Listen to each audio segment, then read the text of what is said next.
Believable. ఇప్పటి వరకు ఇలాంటి ఆపర్చునిటీ ఏ ప్లాట్‌ఫార్మ్‌లోని ఎవ్వరు పెట్టలేదు. అందుకనే డిజిటల్ బిలియనియర్‌లో ఇంత ఫాస్ట్‌గా ఎర్నింగ్స్ అనేవి మాకు పాసిబుల్ అవుతున్నాయి.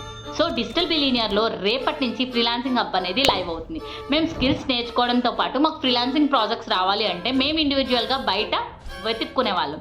బట్ ఇప్పుడు ఆ ఆపర్చునిటీ అనేది డిజిటల్ బిలియనియర్‌లోనే ప్రొవైడ్ చేశారు. ఫర్ ఎగ్జాంపుల్ ఇక్కడ నేర్చుకున్న యూఎక్స్, యూఐ డిజైన్ గానీ, వీడియో ఎడిటింగ్ గానీ, డిజిటల్ మార్కెటింగ్‌లో Google ads, Facebook ads, lead generation, content marketing, copy writing, content writing ప్రతి స్కిల్‌కి సంబంధించిన ఫ్రీలాన్సింగ్ హబ్‌లో నువ్వు అప్లై చేసుకోవచ్చు. నువ్వెలా అయితే అప్లై చేసుకుంటున్నావో అటువైపు లీడ్ ఎవరికైతే మన స్కిల్ ఆపర్చునిటీ ఫ్రీలాన్సర్స్ కావాలి అనుకుని వెతుకుతున్నారో వాళ్ళు మన ప్రొఫైల్ చూసే యాక్సెస్ అనేది ఇచ్చారు. వాళ్ళకి మన స్కిల్ నచ్చితే ఖచ్చితంగా మనల్ని వాట్సాప్ త్రూ కానీ, ఈమెయిల్ త్రూ కానీ రీచ్ అయ్యి మనకి క్లయింట్ ప్రాజెక్ట్ ప్రొవైడ్ చేస్తారు. అండ్ మనం ఎర్న్ చేసిన అమౌంట్ అనేది ఫ్రీలాన్సింగ్ డాష్ బోర్డ్ అని సపరేట్‌గా ప్రొవైడ్ చేస్తారు. This is the importance of digital billionaire. ఇలాంటి మోర్ డీటెయిల్స్ కావాలి అనుకుంటే డీఎం చేయండి. నేనే మీకు డీఎం చేస్తా.